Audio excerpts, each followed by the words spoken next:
Hello and welcome back, everyone, to a brand new episode tonight here on the Adam Hazara Show. Proud to announce that we are finally at episode number 30. Hardly been doing this show this long. It's been since November we've been doing it, so we still got the show running strong here. And again, we got a lot to talk about today, of course, here tonight on Sunday, June 1st, 2025. Of course, Braddock baseball coming off a couple wins in regionals. They're keeping their season alive. Win regional first round of the Occoquan Regional Tournament versus Annandale. Regional quarterfinals win versus Mount Vernon yesterday. We'll get into those games. Preview with West Springfield. We'll be facing them for a fourth time as they advance to the regional semifinals. We'll be facing them tomorrow night. Braddock softball will also be hosting Thomas Jefferson Colonials tomorrow night for the regional quarterfinals. We'll get into that game as well. So before we start, as always, make sure you guys leave a like, subscribe, share it with a friend, and turn on notifications so you do not miss another episode of the Adam Hazara Show. So without further ado, let's get started here today on today's episode. We're going to kick things off with things on the Lake Braddock baseball side today. Of course, as we said in the opening just now, coming off some big wins over Annandale and Mount Vernon, respectively, in the first two rounds of a regional tournament. Braddock bouncing back well after their district semifinals exit, losing to West Springfield, which is a team that they're going to face tomorrow night. And I'll kind of go over some of those first two regional games. Now, they face Annandale this past Tuesday, a game that all of us expected the Bruins to win. And that was a game where they were facing one of the worst opponents that they could come across. A very bad Annandale team that was 5-16 coming into that one. And this team, the Bruins, despite their struggles this year against some of the more lower tier teams in the area, as we've mentioned a lot on the show this spring season, such as your Edisons and your Woodsons, a couple losses to those teams. You kind of say any team that Lake Braddock faces, no matter how good or bad they are, it's fair game. But regardless of the fact that might be true in some ways this year, we can't forget that during spring break, we already saw what the Bruins were capable of still against national district teams this year, despite their struggles against those lower tier teams, as we've talked about. We saw them, of course, lose to Edison, but they faced Edison again and I think beat them 11-4.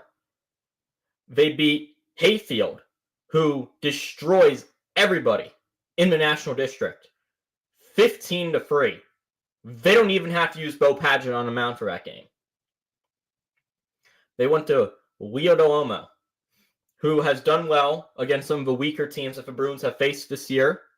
Hasn't done as consistent against teams like West Springfield, where he wanted to do well, and where he's gotten a couple starts against that good Spartans team that the Bruins will face. But still, the Bruins have proven that they are still far better than any of the National District teams this year. Even though we've seen Hayfield pull away some wins versus some out-of-district opponents this year. And they've put up a couple fights versus some of those teams that are out of district. But still, Bruins still handled most of the subpar teams well. They handled Robinson very well 2 times. They handled South County well twice. They took care of business still most times. And for a person like me, you always want to look for consistency and not perfection. And what I've liked about the Bruins this year is despite the fact that they are much weaker than previous seasons in terms of how good they are, with their D1 commits, they've had a lot previous years. They don't have that talent this year.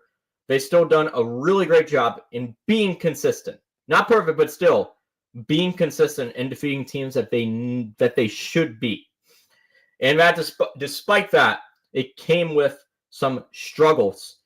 Early on versus Annandale, Jack Cavalario finally made his first start in over a month, which was kind of surprising. Again, we were talking about that he did not get a single inning in the district tournament. Now, I'm unaware of whether or not he was dealing with injuries. In that month, he did not pitch, but it was glad to see him back. He did start, was a little shaky, a little rusty. Of course, it was a little rainy, maybe a little moist. The ball might have been harder to grip for him in that sense. But still, he's getting back to his thing. So it's good to see him pitching again, despite how much time he's been off, pretty much. And the Bruins, they were scoring some runs off Annandale's low-tier pitching.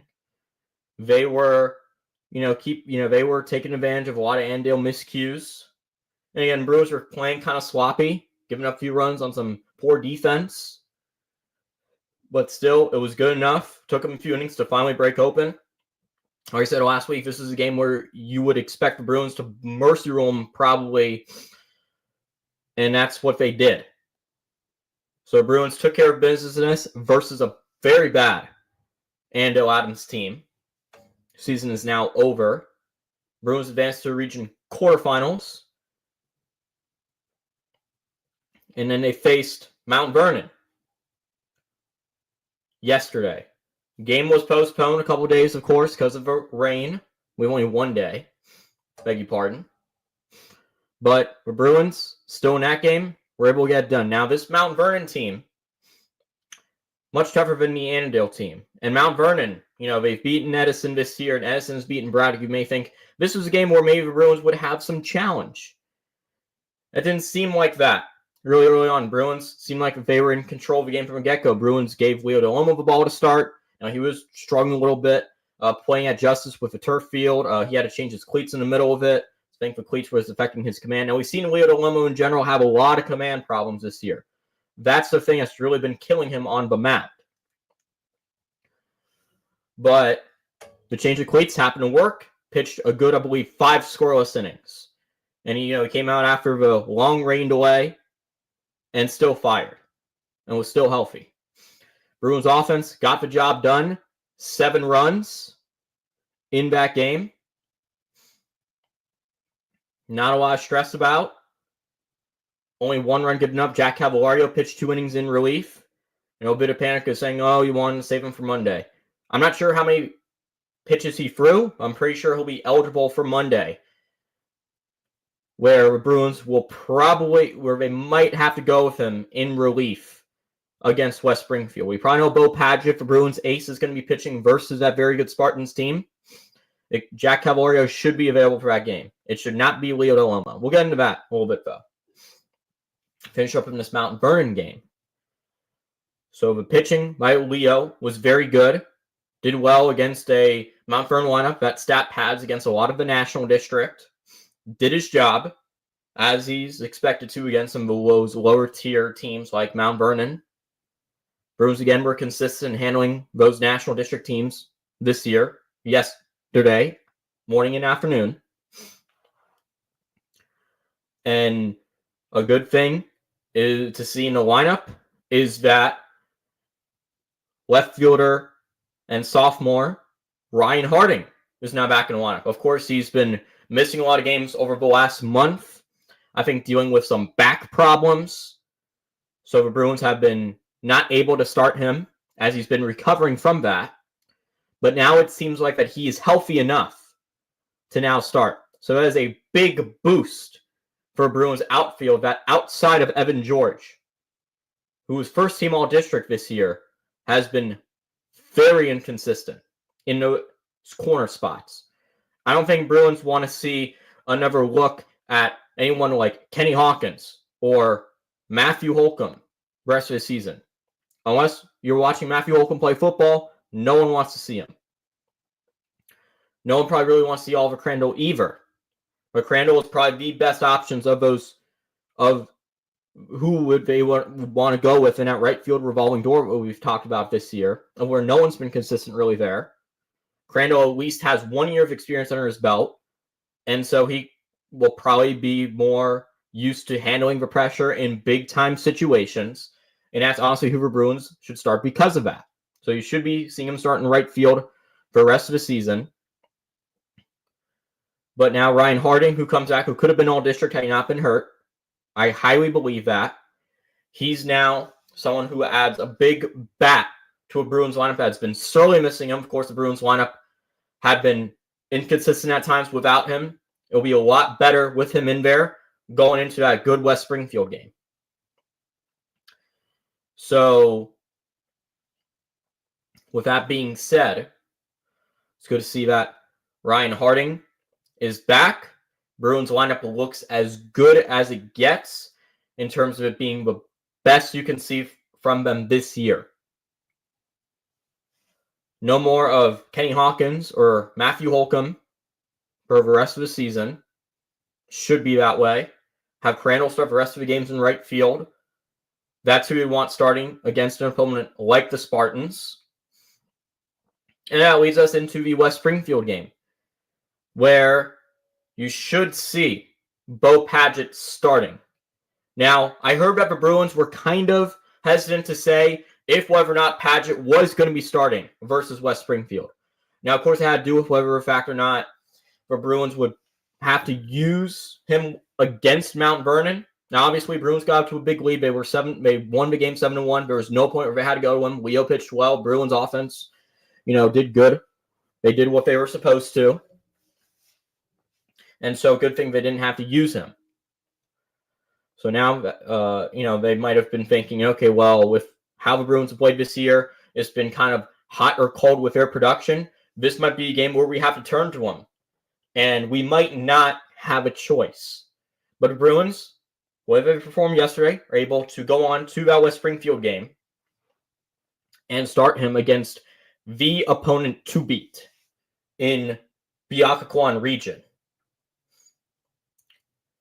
Leo Dolomo should not be available that game. I would say, if you probably would choose two pitchers to go that game, it would be Padgett and Cavalario. Those are your two guys. Those are your two All-District guys. Those are your two guys. Again, we talked about this year. Anytime West Springfield plays, you're going to have Aaron Dirks, Smile Thompson pitching. Now, I don't know who pitched for West Springfield versus Fairfax, but my thought will probably be it'll either be Dirks or Thompson in that game. And so the Bruins, again, are going to have it's going to be a hard time for that Bruins line, a bit more challenging. But again, for Ryan Harding back, things should look more promising. And this is really the toughest opponent that the Bruins need to beat. Because if they beat West Springfield, then they will only have to face Alexandria City or Hayfield. Now, Alexandria City's beat them twice this year, but not bearing the fact of whether or not Jason Krutschek and Liam Jones are healthy on the mound, to their D1 talents. If they are not on the mound, Bruins probably win. Because I don't really see how, the Titans have good pitching depth, but no one tops as good as who any of the guys like Krutschek or Liam Jones is in terms of pitching. And so the Bruins are going to have to really show up. This is the game. If they lose this next game, it is over in the region semifinals. Knock out West Springfield. You're hoping that it's 4th time's the charm. They know what to expect. They need to have a plan to hit Dirk or Thompson. They need to be very aggressive early. Take chances early. Put pressure on West Springfield. Put them in a situation where they are not in control. West Springfield, whenever faced Lake Braddock this year, majority of the time, West Springfield's always felt in control. You need to put them in that situation right away. They're not in where they are going to feel uncomfortable and where they know where they're really going to have to put up a fight to beat Lake Braddock. So the Bruins are really going to need to, the Bruins will play small ball, maybe rely on bat a little bit more.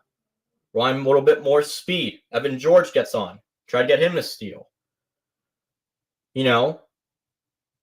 And that's what the Bruins need to do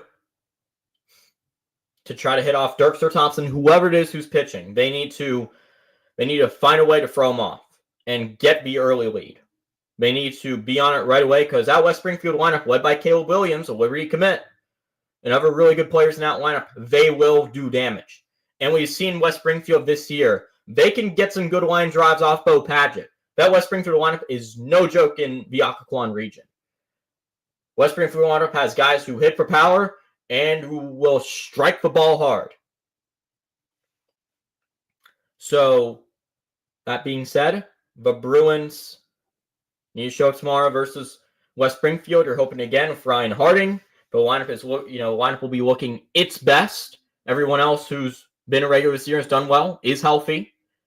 Bo Padgett looking to show up and give the Bruins, hopefully that win will get them back to states for I believe it's the 6th or 7th straight year now. They've been in states every year since 2018. Hoping this is not the first year since 2017 where we're not going to be in states.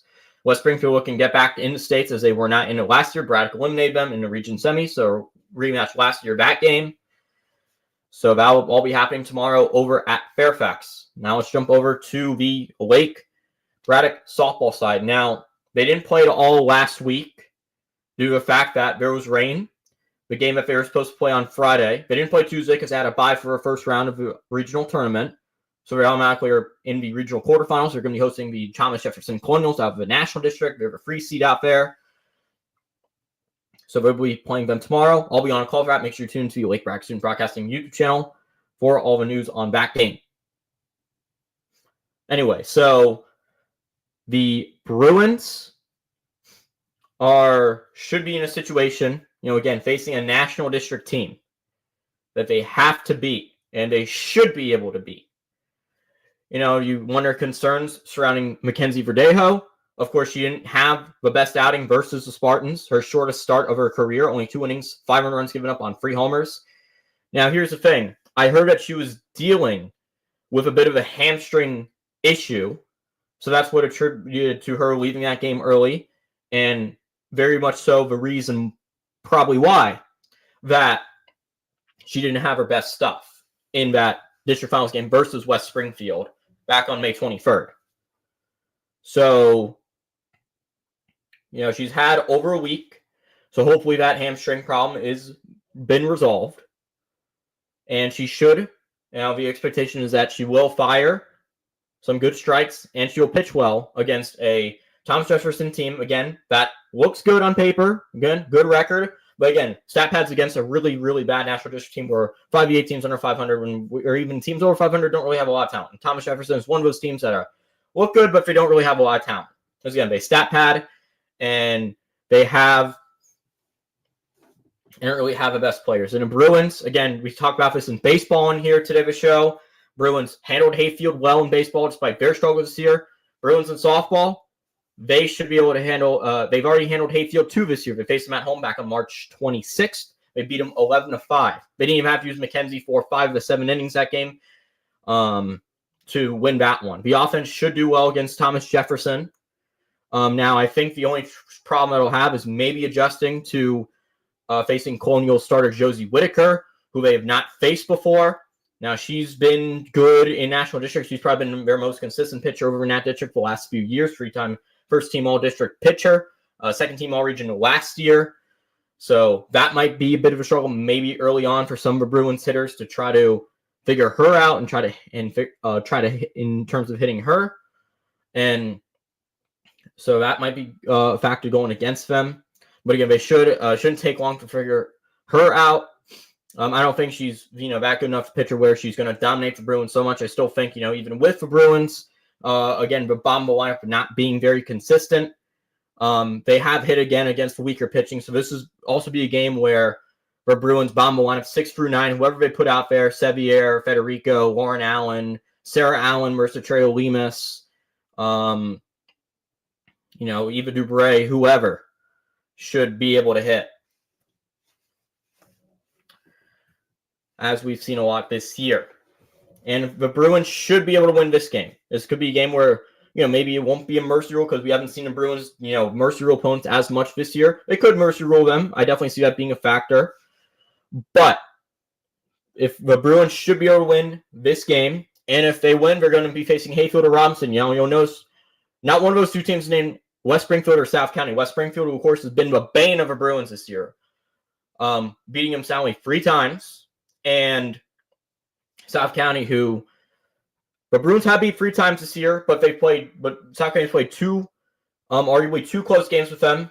Now, Bruins, a couple of those games, South County wasn't doing well because, again, their defense hadn't come up big for them. But, it will either be probably South County or West Springfield who the Bruins will be facing in the region finals. Bruins should beat a much weaker Robinson team in the district semifinals. Region semifinals, sorry. When they face them, as they should win versus TJ.